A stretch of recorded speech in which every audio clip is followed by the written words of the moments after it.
What should you do if you ever wanted to get revenge against those you feel have wronged you? Then we take a look at the story of a young woman who has a mysterious new relative. Is it possible that this person has some sort of mental illness, or has she been shifted into a reality where she now has a sister? And then we take a look at a very famous photograph known as The Ghost Who Screamed. Is it possible that this is an actual photograph of a man's soul screaming in torment because he's dead? Or is it more like, Jason, this is such a famous photograph, I can clearly see it in the thumbnail, it's been discussed to death. Is it mundane? Is it supernatural? We will take a look today on Dead Rabbit Radio.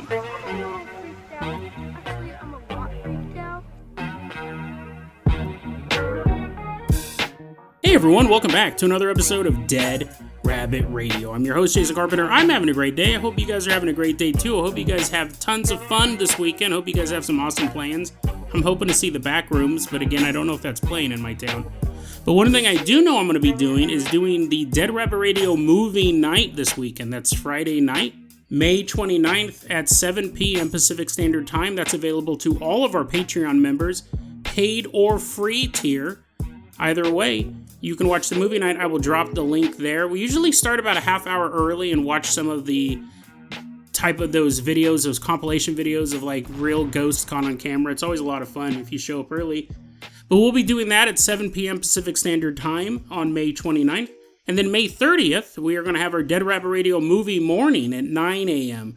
Pacific Standard Time. That is available to everybody. You don't have to be a member of the Patreon. Anyone can tune in for that. So hope to see you guys there. We always have a lot of fun. We watch a bunch of short films, short horror movies, a little bit of sci-fi, so you can jump in and out. We've really watched some gems over the years. That's where we discovered Curry Barker, who is now one of the hottest directors in Hollywood. We watched one of his shorts randomly a year or two ago, and I was like, this guy is so talented, I really hope he breaks out. And he did. So it's totally awesome. You know, the other day on this podcast, I talked about Schneiderfroffen or whatever it is. It's the delight in seeing other people experience misery, which I do have that. That's why I watch a bunch of videos of Chris Hansen catching child predators, and I watch Jadion, he catches child predators.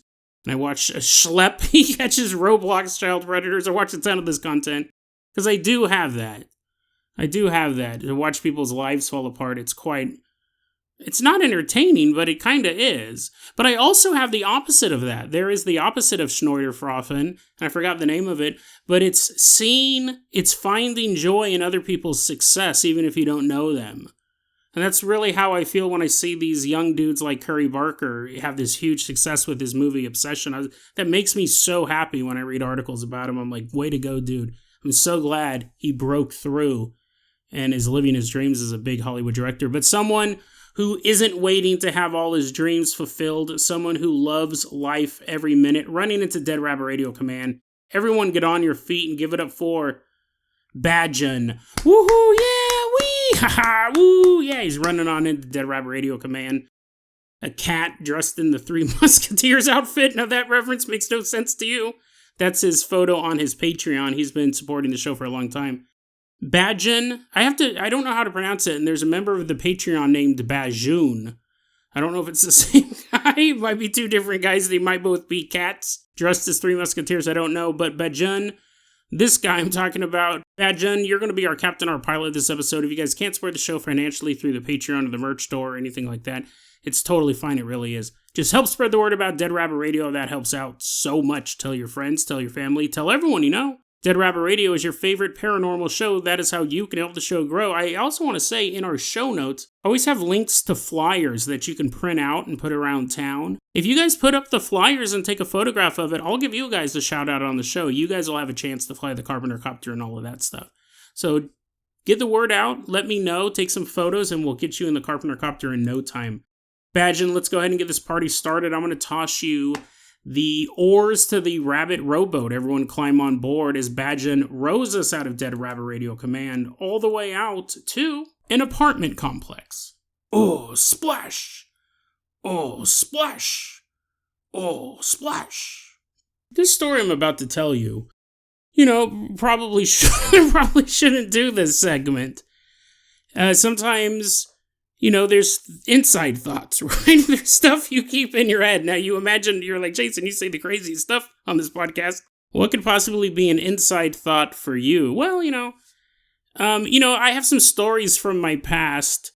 The most infamous one is I don't talk about, right? Because I told it once before, and the guy who's a good friend of mine, he was a nihilist. He always talked about him being a nihilist, and I told him this story about what happened when I worked at Guitar Center. This guy's laptop got stolen, yada, yada, yada.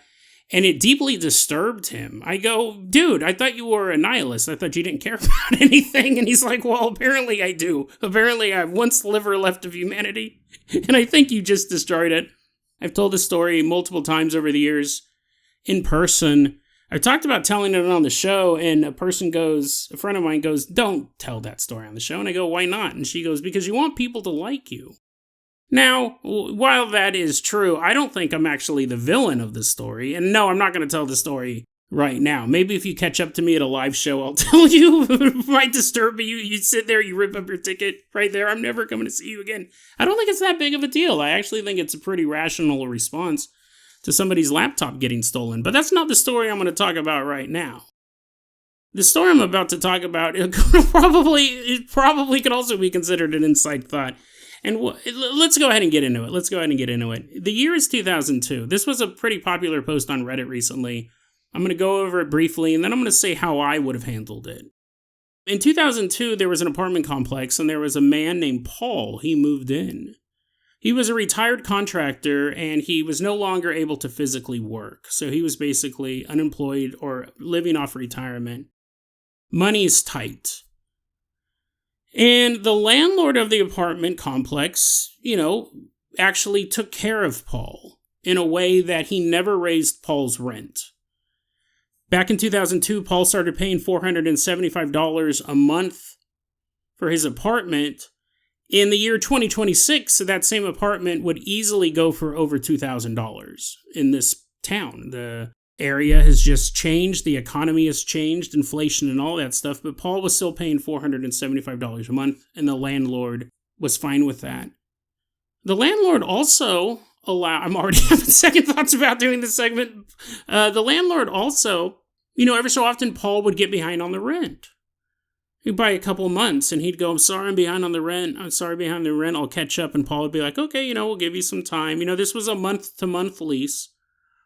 I'll give you some time. And then, after 3 or 4 months, Paul would be able to pay all the back rent. He'd end up getting the money, and things would move on from there.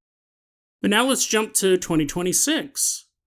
Bill is the property manager now of this property. He's been the property manager for a while. And Paul, once again, is behind on the rent by about 6 months. But there's a bigger issue going on, or a smaller issue, really, depending on how you think about it. But Paul is a smoker, and the other tenants are able to smell the smoke in their apartments, and they're paying way more than Paul is. They're complaining to Bill, the property manager. They're also complaining to the landlord himself, saying, hey, you got to do something about this. This guy's smoking. This is a no-smoking apartment complex. He's smoking in his apartment. It's making everything smell. So the property manager, Bill, says, hey, Paul, you got to knock off the smoking. He's given multiple warnings about this for a long time. But Paul never stopped smoking. He continued to smoke in his apartment. Well, he's 6 months behind after repeated warnings over months, if not years, about his smoking. He's continuing to smoke. Eventually, the landlord tells Bill, the property manager, we're going to end up canceling his lease. It's a month-to-month lease, so technically it's not an eviction. I think in America it would still be an eviction. This story might be in Canada or something like that.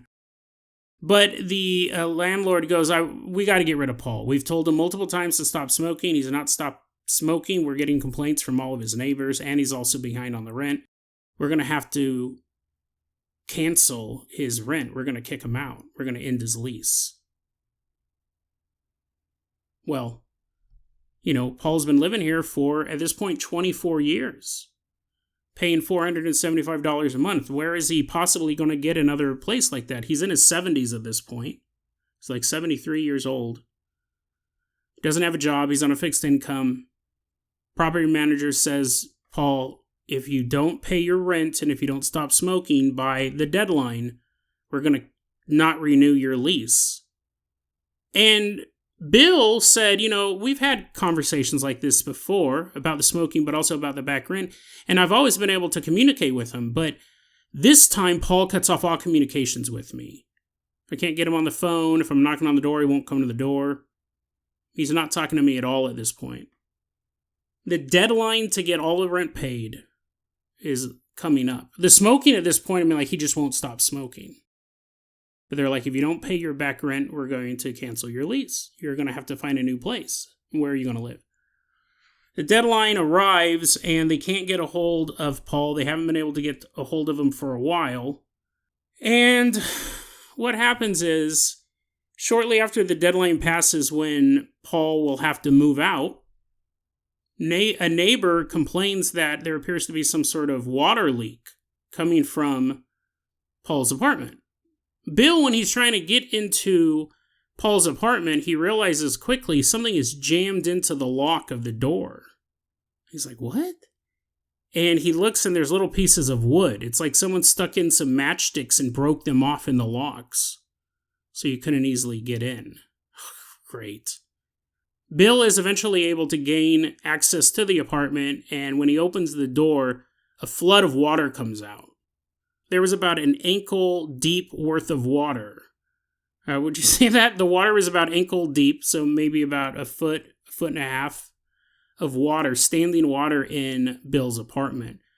What happened was he plugged up all of the drains, turned the water on full blast, broke off matchsticks in all of the locks, and then shot himself in the head. Killed himself in his apartment on the day he was supposed to move out. Now, this guy posted this story online. I don't really know what he was looking for. I don't think what was his reasoning? I think he posted it on the subreddit Off My Chest. So it's just kind of like I gotta talk about this thing type of subreddit. And everyone basically called Bill, the property manager, a monster for trying to evict a 73-year-old retired man who had nowhere else to go. And Bill goes, what were we supposed to do? We'd given him all these breaks over the years. We gave him ample time to work something out. He stopped communicating with us. And really the main thing at this point was the smoking. We told him to stop smoking. Other people were complaining about it. Had that not been the case, would he have been able to continue to live there for $475 a month? It's possible. But it was the smoking. This is a non-smoking apartment. Other people are complaining about it. And of course, neither him nor the landlord ever thought Paul would kill himself. But in his last moments, he ended up destroying the apartment, doing thousands of dollars of damage to the apartment as one last vindictive act. And I read that post, comments, a bunch of idiots on Reddit.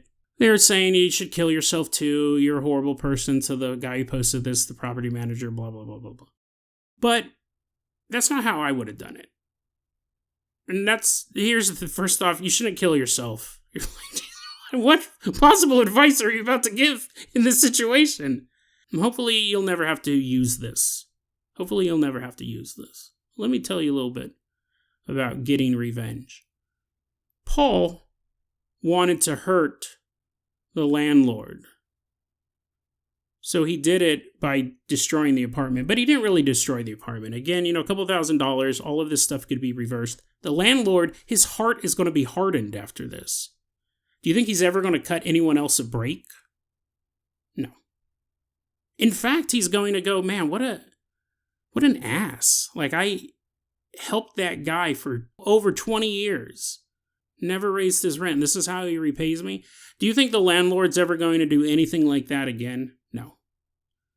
Do you think when the landlord thinks of Paul, if he ever does at all, he'll only think about the property damage that was done? This hardened his heart towards Paul.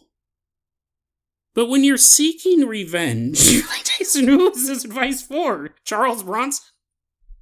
When you're seeking revenge, what you need to realize is what's your end goal? Because again, doing $5,000 worth of damage is nothing. The insurance is going to take care of that, and everyone else is going to move on with their life, and they're going to just remember you as kind of being a jerk, not as a supervillain, not as anything crazy, just kind of like I helped the guy out, and this is how he repaid me. And we can look back in our lives like that, people that we've helped out that kind of burned us in the end.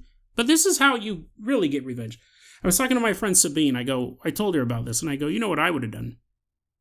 Let's say in this scenario that obviously I'm not endorsing suicide at all. So I'm not even going to go, well, if I was going to kill myself, right? But let's just say that I wasn't going to kill myself in this scenario, but I was going to leave. These people would never see me again, which is kind of the same thing as committing suicide. Not really, Jason. But okay, let me just lay this out. I told Sabine, I go, you know what I would have done if I was in that situation, if I was in Paul's situation? And I'm not above property damage. I've done tens of thousands of dollars, if not more, $100,000 worth of property damage in my lifetime, in the, not just on accident, right? For revenge purposes, destroying cars and such. I don't tell those stories on the podcast either, but my point is that this is what I would have done. I would have written the most beautiful letter to that landlord and to the property manager, telling them, thank you. Thank you so much for these past 24 years. I know at any point you could have raised my rent. I know you were actually losing money by letting me be here. I want you to understand that I'll always appreciate your generosity. I'll always remember how kind you were to me. And I know in the end things didn't work out between us. I know that I lived a life where the only joy I had, the only thing I had left was cigarettes.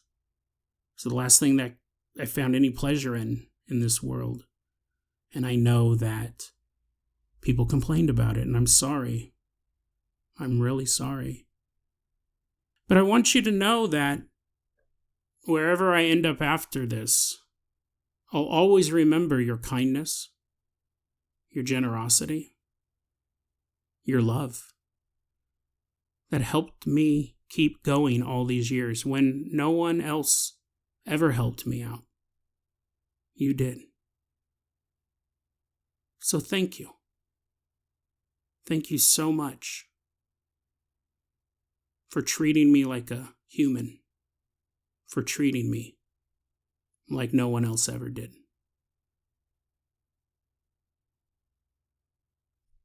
That's revenge.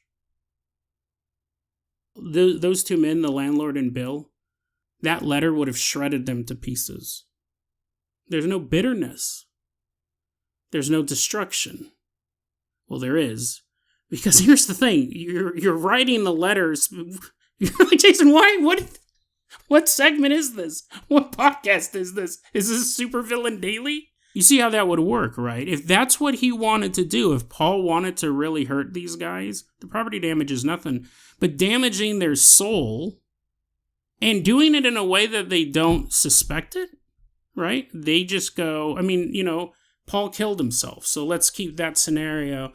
They get these letters, and it starts off, by the time you were reading this letter, I'll already be dead.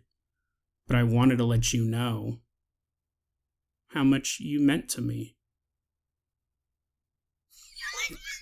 Jason,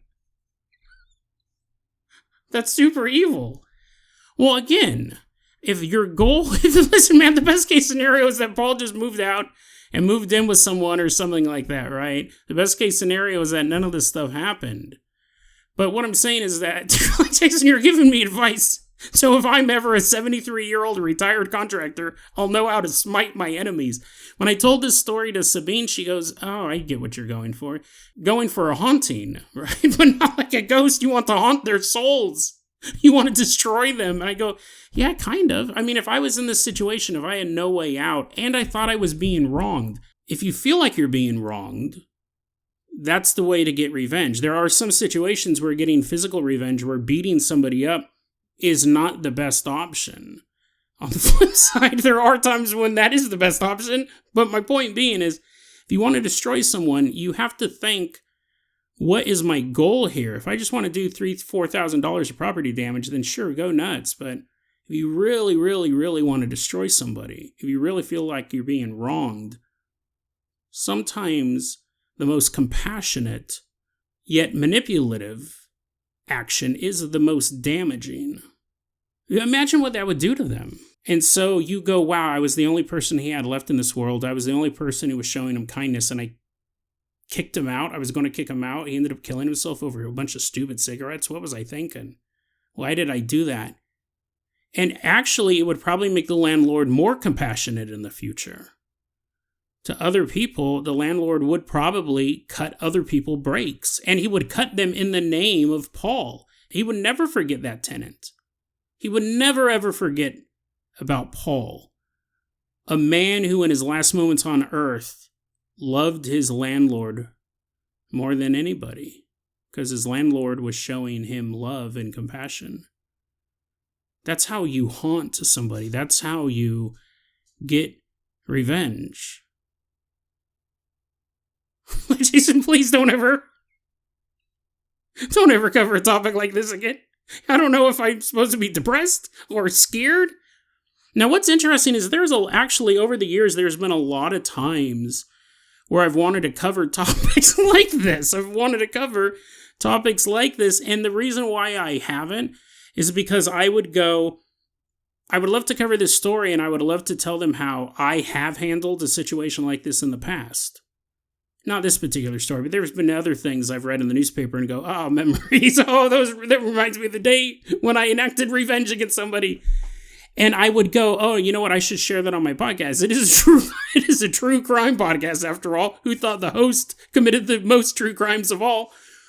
I would have these stories, much like the stolen laptop story at Guitar Center. And I would go, I should tell this on the podcast because it's like an interesting insight. Yes, you're like, yes, into a deranged maniac's mind. But all of a sudden, all my Patreons just cancel. They don't come in the movie night either. I'm all alone. The reason why I haven't, because I go, this would be an interesting topic. Like I can tell a story about how I faced a similar situation and how I handled it. The reason why I didn't was because I go, the problem is that I'm going to give people advice and they could use it against me. These are tactics that I'll tell you the story. You might think it's funny or alarming, concerning, whatever, depending on your point of view, whether or not you're a nihilist. But then they were stories that I was also vulnerable to. I would tell a particular story. You know, my friends know these stories because I've told them in real life.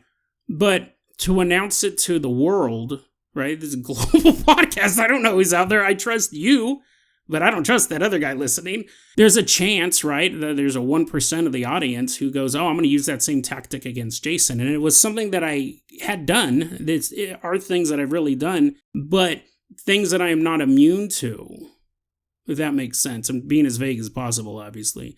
I've done all sorts of things, from hijinks, shenanigans, to full-on property damage, $100,000 worth of damage. I would be vulnerable to it. However, this story I'm not vulnerable to. And the reason why is that I don't read letters like this.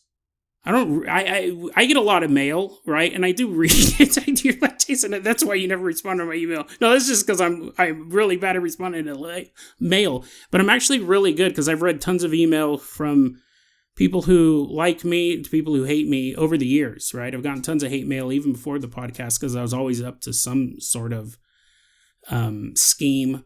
And I can learn pretty quickly how to tell what the letter's going to say as I'm reading it.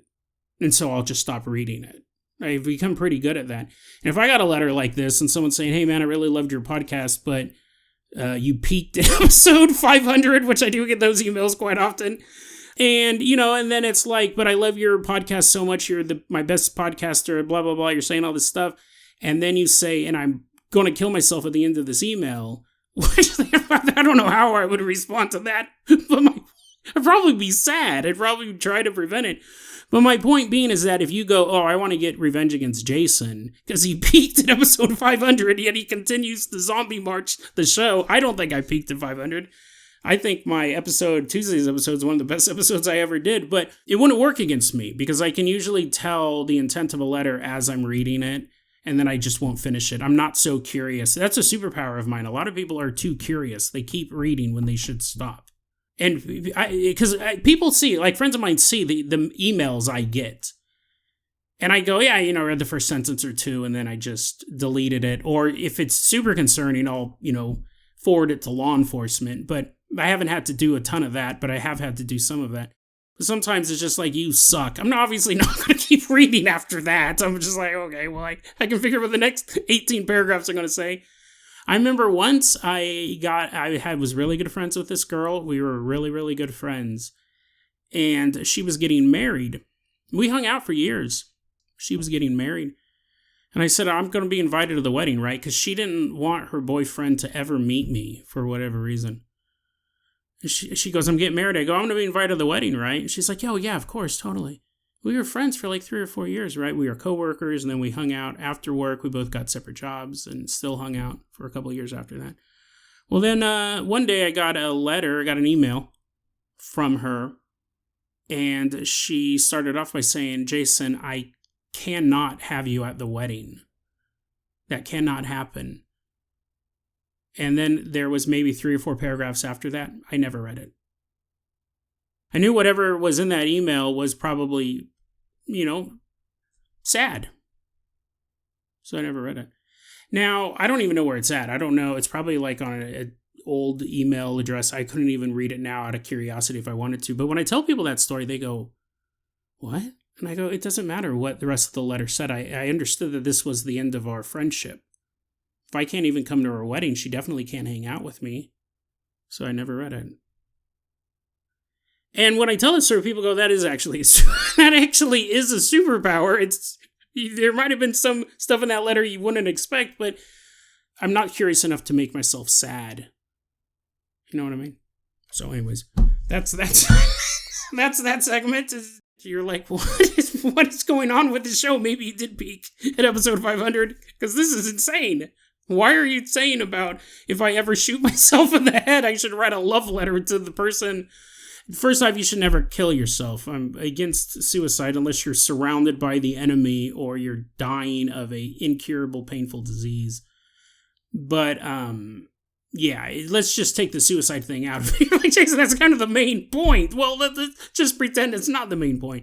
If you want to have revenge, sometimes, like, Jason, this is so situational. If I ever get evicted, if I'm ever a retired contractor, but yeah, maybe you'll learn something. You learned you're a maniac. Okay, let's go ahead and move. Before we keep throwing the word maniac around, let's move on to our next story.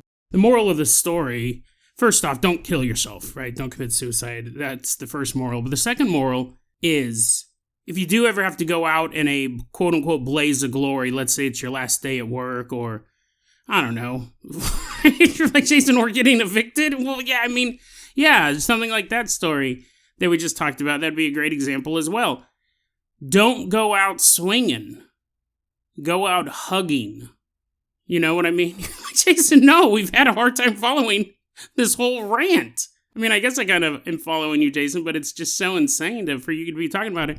But you know what I mean? Just that, I think that way you inflict... Jason, that's the thing. You're not saying be a good person and go out hugging so you will cleanse your own karmic debt. You're specifically doing it to inflict the most harm possible on a person's soul. Again, if you feel like they've wronged you, don't use this, every now and then, right? You're like, I've been shortchanged. Oh, you cashier, why'd you shortchange me 5 cents? Give me a hug. Give me a big old hug. I love you. You're the best cashier ever. Don't use it all the time. But, from time to time. I remember a long time ago, I've only been fired from 2 jobs.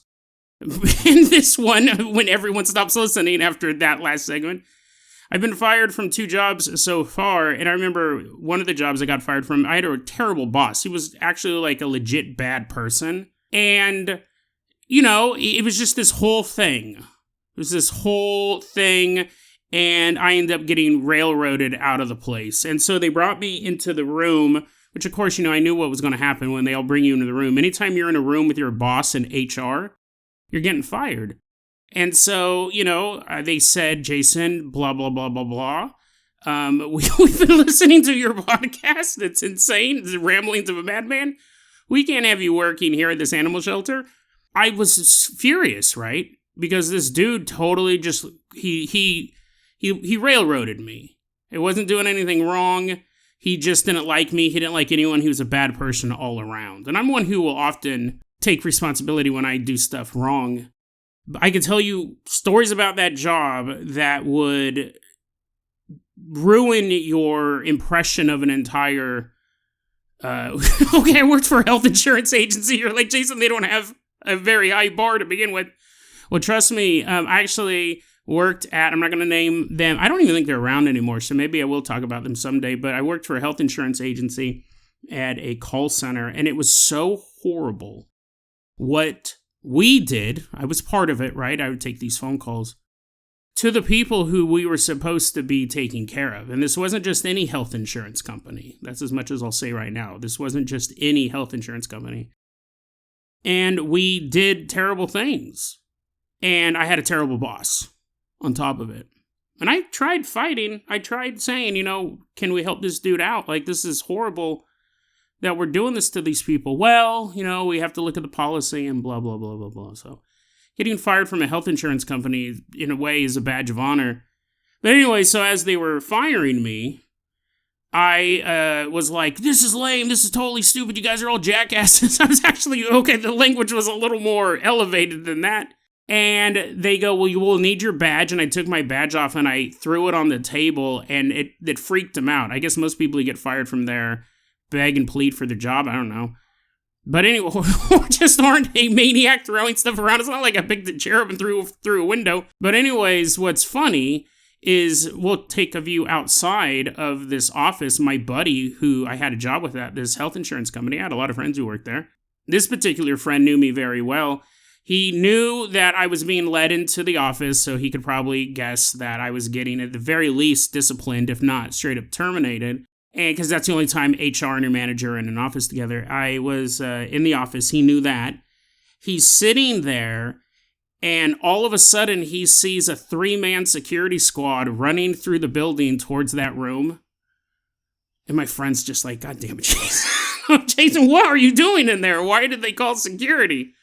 But, of course, security came in, and at that point, I had my phone out. This was a long time ago. This was before, even YouTube. I don't even know what I thought I was going to do with it. Maybe YouTube was around. But I pulled my phone out, and I was like, I'm videotaping all of you guys. They're all videotaping. You have a cell phone. This isn't a VHS camcorder. Almost shut up. Quit correcting my grammar. And, I left the premises. Security came in, and they just stopped, and they were scared of me. They're probably scared of me. They're like, oh, no, he threw a badge on the floor, not directed at anyone. Maybe we might need the city police for this one. Anyways, I just walked out of the building. Of course, security was, following me. And that was it. I walked out of the building and I got my car. And as I drove away, I felt years of depression just lift off of me. And I started laughing. Because I realized that job was not healthy for me. That was not a healthy job for me. I did it because it paid well and it had good benefits, and I needed a job that paid well and had good benefits, but really I didn't need either of those things. I needed to be free of that place. And it wasn't until I was forced out that I realized I didn't need any of that stuff, and that was a horrible company to be working for. A completely despicable company. If I told you the stories right off the top of my head about that place, it would sicken you. And you couldn't even begin to imagine. You're like, what, you denied a grandma her cancer medicine? If only. If only those were the calls that I took. If only it was that simple. Now, maybe a better course of action would have been, instead of going, you guys are a bunch of dorks. You guys, you're going to get it. I'm not shaking my hand in violence. I'm shaking my hand in frustration. Maybe instead of doing that, what if I just said, you know what? Yeah, I'm getting fired. But you guys are the best bosses ever. I love working for. I could be so sarcastic. I love denying people of their human rights. It was a horrible, horrible place. You can't even imagine the stories that I have from there. But maybe if I had told everyone how great they were or wrote them letters, I'm sure if I wrote them letters after that, they would pass them through a bomb-sniffing dog. I never threatened anybody there, and no one was ever under any danger. But what I'm saying is, when I left there, my friends and my coworkers were like, well, that's Jason for you. That's Jason for you. You try to fire him, you better have security on call. He's not a threat, but he's a big guy. It might be kind of scary when you're in a room with him. I left and my coworkers really enjoyed my company. So much so, a couple years later, one of my coworkers asked my close friend who still worked there, hey, whatever happened to your buddy Jason? And they go, oh, actually, no, he's doing really well. He actually is doing really well. He got this other job and he's doing all this stuff. And the coworker goes, oh my God, I was so worried about him all these years. I always wondered what had happened to him. And I'm glad to hear he's doing well. Because that was the impression I left on my coworkers and my colleagues, right? That I was just a nice guy. Always there with a smile. Even though we did horrible, it was a horrible job. That was the impression I left on them. The impression I left on my supervisors. Actually, now that I think about it, the person who asked my friend was one of the supervisors and might have actually been in that room when I was getting terminated. So maybe it is okay. Maybe it is okay to be a little irate if the rest of the time you leave a great impression. I totally forgot about that. She was actually one of the supervisors who witnessed all of that. She liked me, and she thought I was a good person who'd been, she probably agreed I was railroaded. So I guess that example doesn't prove my point at all. In fact, it proves the opposite. You can be both. You can be both a raving lunatic and a nice guy. And in the end, if you're genuinely a nice guy and very rarely a lunatic, people will remember, hopefully, the nice guy part. That actually totally destroys the argument I have. It's a terrible metaphor, but so be it. Anyways, let's go ahead. We're going to skip the story about the insane person, because basically that was me this episode. Bad June. Let's go ahead and toss you the keys to the world-famous Carpenter Copter. We're leaving behind this apartment complex. I hope this man's spirit found peace in the afterlife, whatever he chose to go out with on his last moments, whether it was to destroy the apartment or take my advice. I hope he's doing well. I hope the apartment's not haunted. Hope everything works out for everybody. I don't blame the property manager. I don't blame the landlord. It's a terrible situation all around. But if you ever find yourself in a situation adjacent to that, not suicidal, obviously you need to reach out for help if that's the case. That'd be a tragedy of a different type. If you ever find yourself in a situation like the one I described, go out the gentle way. Trust me, if you're trying to do damage to people, it will do much, much more damage. And also, they'll think about you more highly after the fact. You're like, what was this? Now I'm confused. Should I do it? Should I not? Should I do some of it? Bad June is flying us out of this apartment complex. Why don't you take us all the way out to... Let me pull this story up here real quick. I did buy my tickets for the back rooms. It is playing in town. I took a little break and bought my tickets. I'm going to go see it Saturday, so I'm excited about that. Let me pull up my notes here. I'll let you guys know how it is. I say that, and then if the movie sucks, I never talk about it again. Like Five Nights at Freddy's 2 was terrible. That's why I never mentioned it. After talking about it for weeks, we're headed all the way out to Minnesota. We're headed out to Minnesota. Specifically, we're headed out to St. Paul, Minnesota. It's December 27th, 1984. And we're going to be in a car with 4 teenagers as they're driving to see Prince perform at a concert at the St. Paul Civic Center.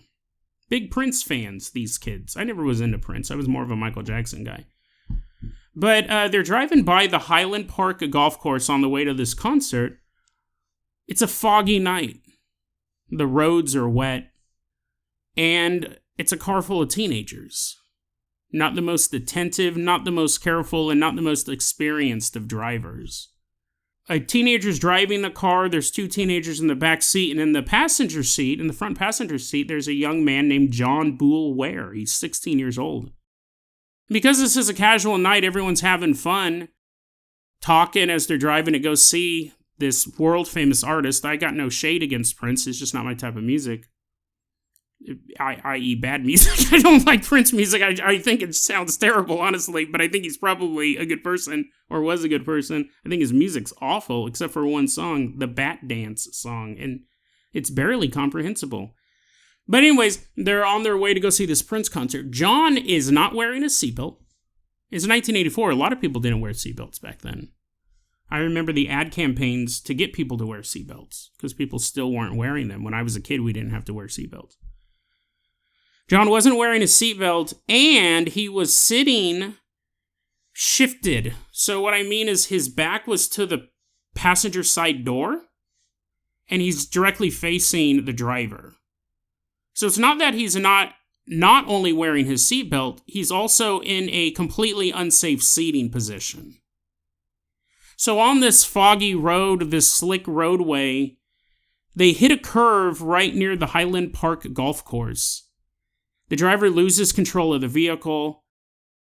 They leave the road and crash into a small group of trees. Emergency personnel is quickly dispatched to this site. Residents in the area must have heard the crash. There were no cell phones back then.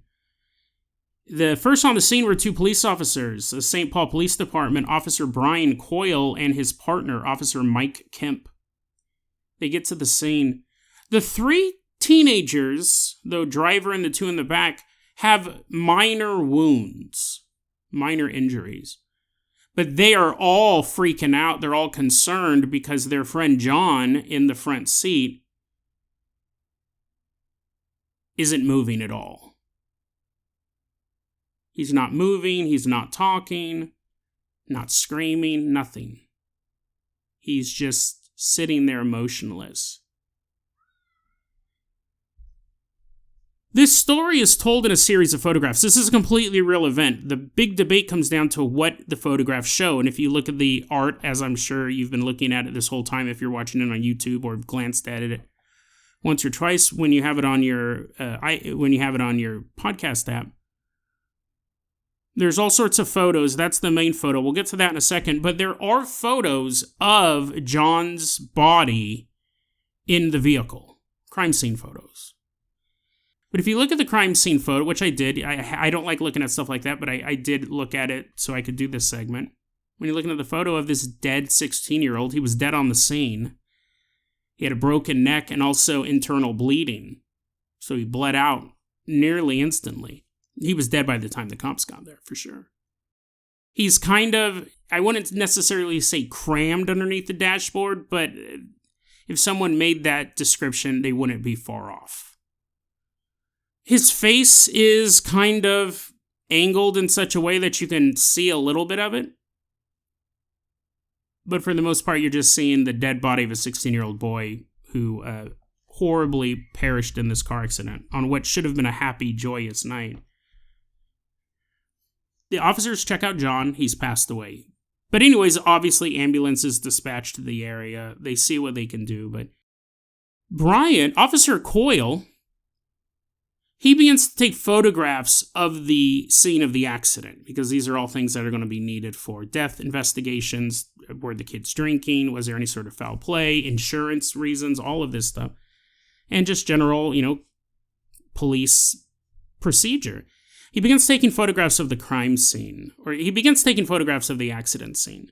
Takes the photograph of John dead in the car, and then he takes multiple photographs of the scene itself, showing the car, showing the damage, all of that.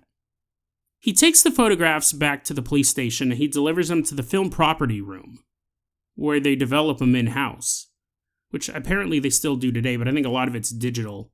You can pull out your cell phone. Cops can use cell phone to take their photos now. Well, what happens is a few days later, Brian gets a phone call from the film property room. They go, "Hey, dude, you got to come down here and take a look at these photos you took. There's something off, and we're wondering if you could figure it out or give us a clue as to what's going on." And when Brian went to the film property room, he looked at the photos, the same photo. He looked at the photos, one of which is the art for this episode. What it appears to show in this photograph is John Boulware's screaming soul. And here's the thing. This is what's so interesting about this story, and I know it's very famous.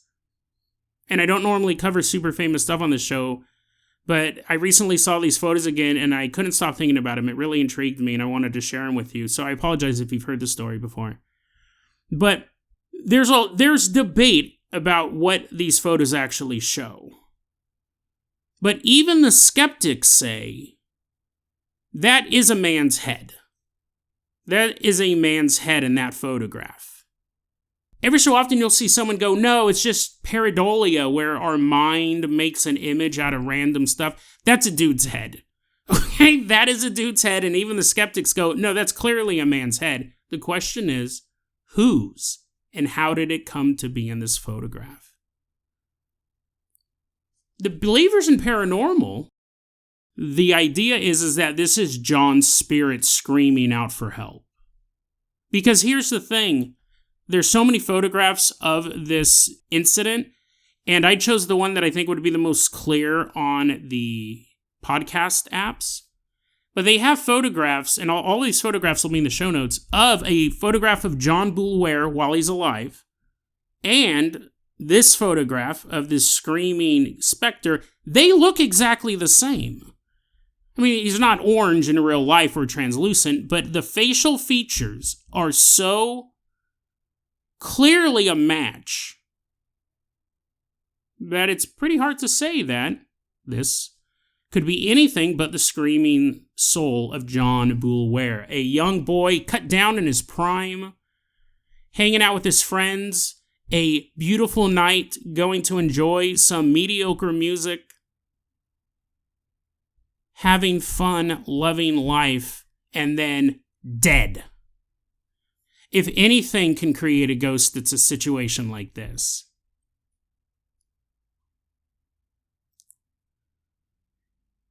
Is it the screaming soul of John Boulware? I mean, it looks like it, right? Now, what's interesting is that the people who believe in the paranormal, when they look at this story, they will highlight John Boulware's head. And it does look like him. It really does. The same type of hair, same facial features. But they also highlight things that I actually think are a little distracting. One of the things is they go, look at all the red and yellow lights flashing around. That's also part of his soul. Maybe. But that's clearly a man's head floating. Some websites will really talk about that you can see the image of a Labrador dog in the door panel. And John used to have a Labrador, a chocolate lab, who died before the crash happened. And this was his dog coming to help take John to the other side.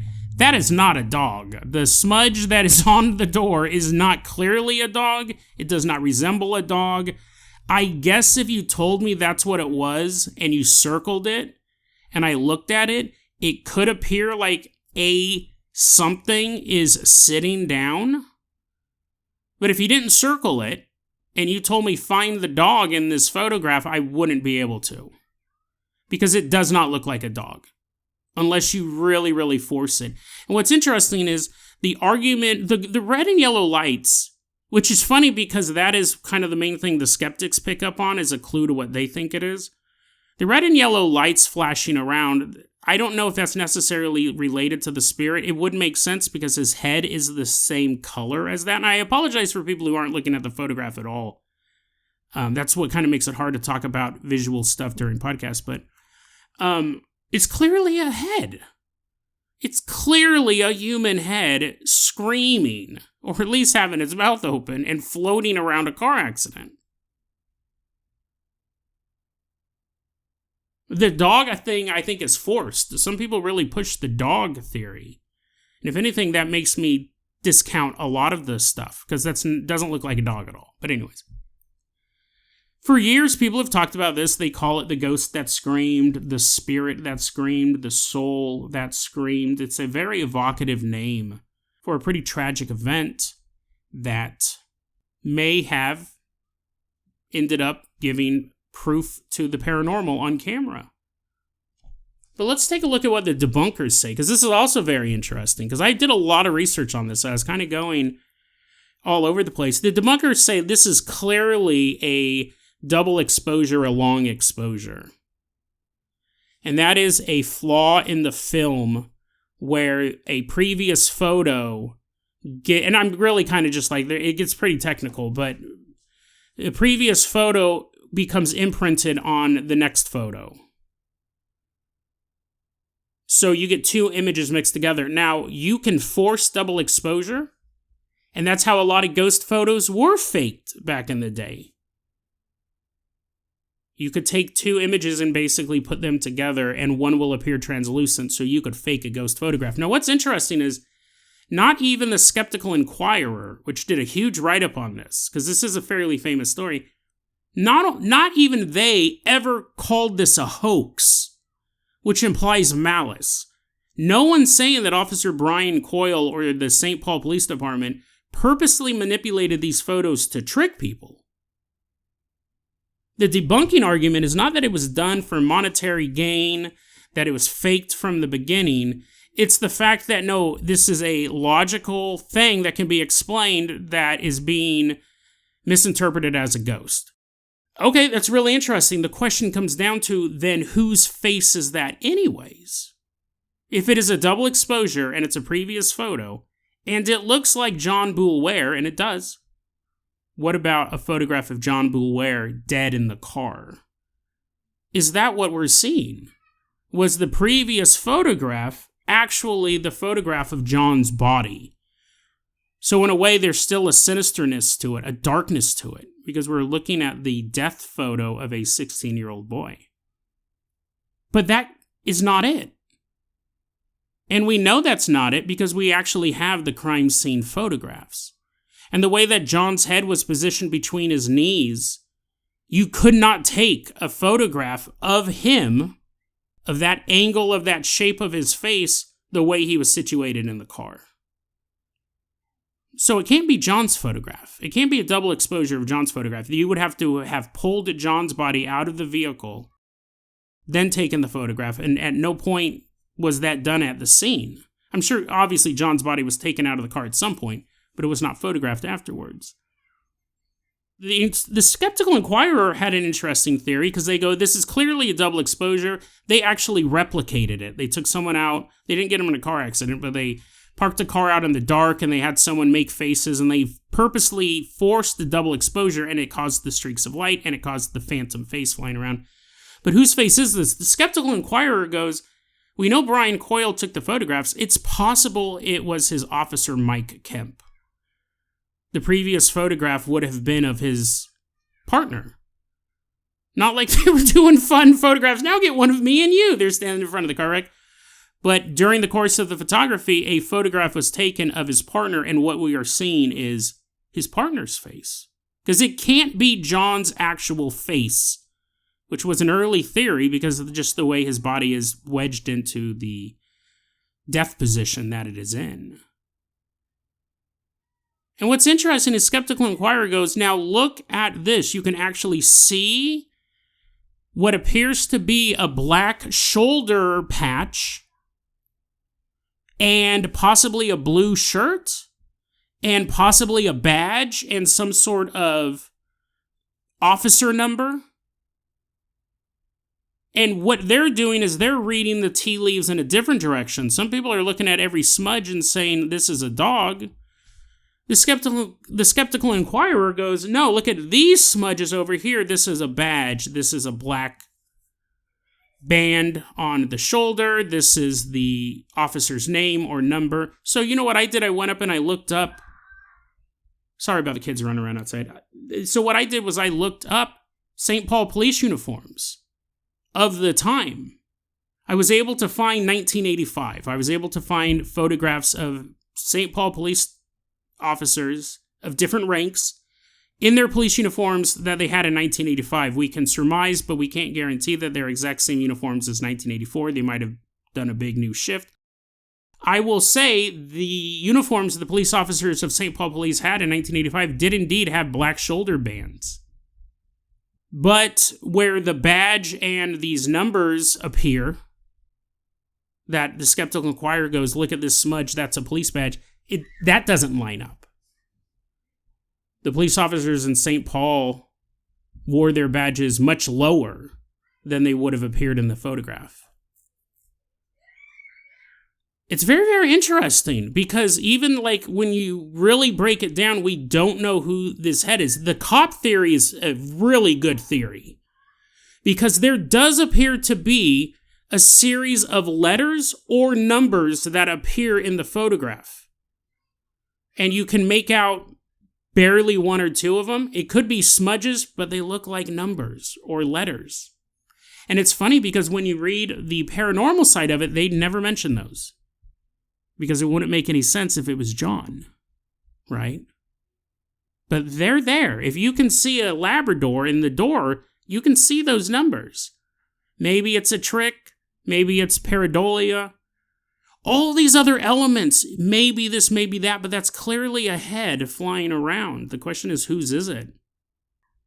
Skeptical Inquirer did start to lose me a bit because I felt like they were grasping at straws, and they go, maybe it was the officer, maybe it wasn't. Maybe it was one of the ambulance drivers. Who knows? It could be any...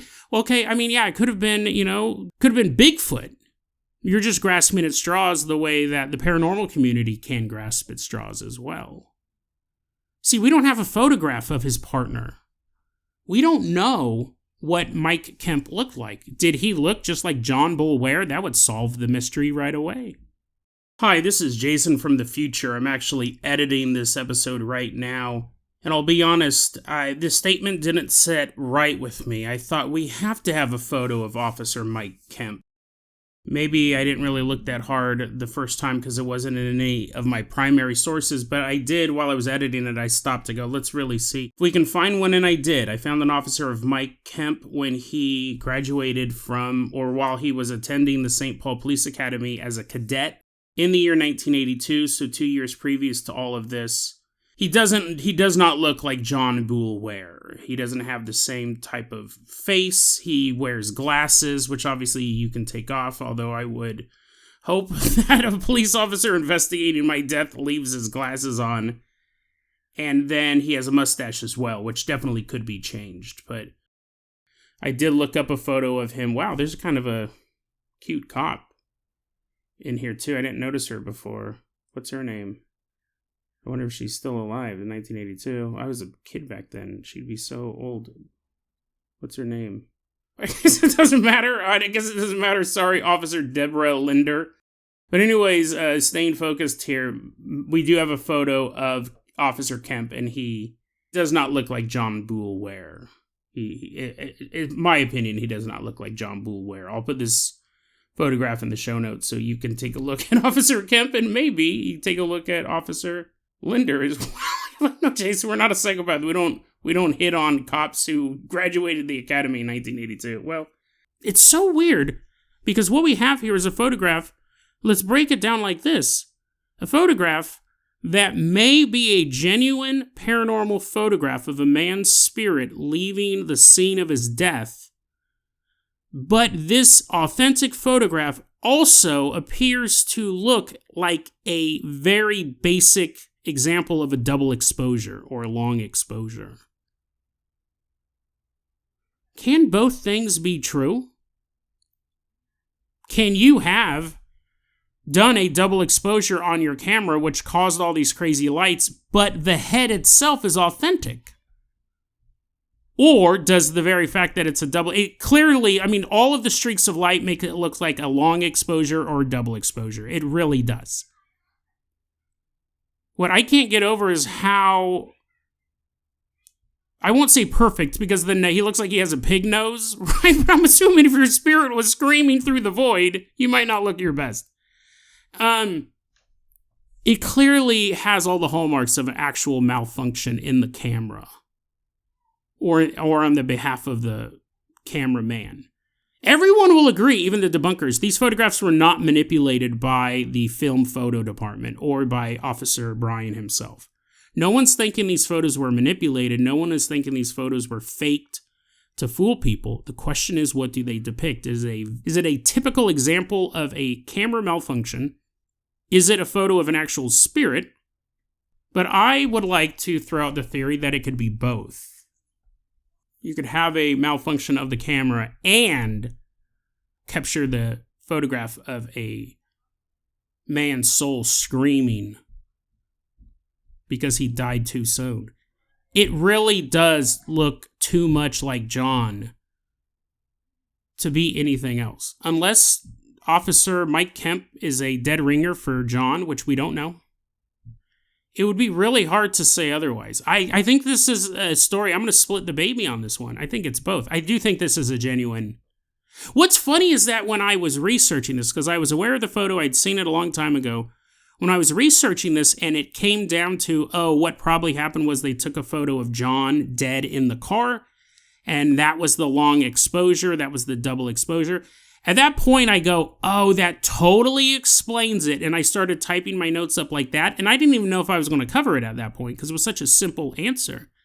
But as I kept researching, someone on Reddit goes, hey, his photos are out there. There's photos of him dead in the car. You can find them. So I go, I got to see this photo. I don't want to look at the body of a dead 16-year-old. I don't want to look at the body of a dead 60-year-old. It's not how I like to spend my time. I mean, sure, I'll watch Faces of Death on Amazon, but, I don't want to see real stuff. I've seen enough horrible stuff in my life already. I don't want to, spend my night trying to dig up a photo of a 16-year-old dead kid. Well, I said I got to see it. I have to see a photo of it. So I pulled it up, and sure enough, it's in the show notes. You can look at it if you want to. I mean, it's not super gory. It's just sad. That is not the double exposure photo. It couldn't be. It's too obstructed. It's at a weird angle. I mean, his, neck is broken. His head is crammed in between his legs. So then I go, well, then that's not the answer. I had to keep researching it. I almost stopped researching there because that answer made sense. And I go, fascinating story. I wonder what you guys think. Like I said, this is a very famous photograph. People have been talking about this for years. There's been specials on it. There's been psychics who have investigated it. I don't know if the whole book has been written about it, but people have profiled it in books and in mysterious television shows. There's a YouTube channel. I didn't have time to actually watch it, but I did drop it in the show notes. There is a, the reason why I said that is that if it's absolutely insane, if he's talking about quitting his job and being chased out by security, I can't vouch for that guy. But what I saw, I included in the show notes because what I saw of it did seem pretty interesting. He actually goes out to the location of the crash because it's a paranormal podcast. It's a paranormal YouTube channel. I'll put it in the show notes there. But anyways, yeah, a lot of people have investigated this over the years, and I think that the answer actually lays in the middle. I think it's a malfunction of the camera and a genuine photo of a screaming spirit. I think both can happen, and both can be caught on film. It does muddy the water, of course, and I wouldn't, bet my house on this. It could simply be a long exposure, double exposure. But I also wouldn't say that's all that it is. There's no way it's his spirit. Absolutely not. I think the answer lies somewhere in the middle. And what's funny is that sometimes that doesn't really satisfy us as paranormal investigators or validate us as skeptics. But sometimes the truth is messy. Sometimes it is right in the middle there.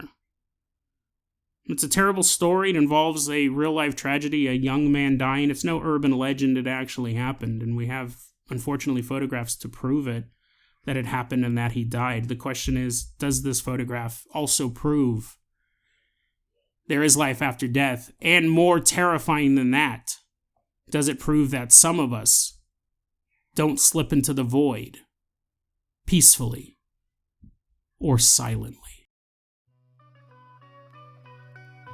DeadRabbitRadio@gmail.com is going to be our email address. You can also hit us up at Facebook.com/DeadRabbitRadio. TikTok is @DeadRabbitRadio. Dead Rabbit Radio is the daily paranormal conspiracy and true crime podcast. You don't have to listen to it every day, but I'm so glad you listened to it today. Have a great day. I hope to see you guys at the movie night and the movie morning.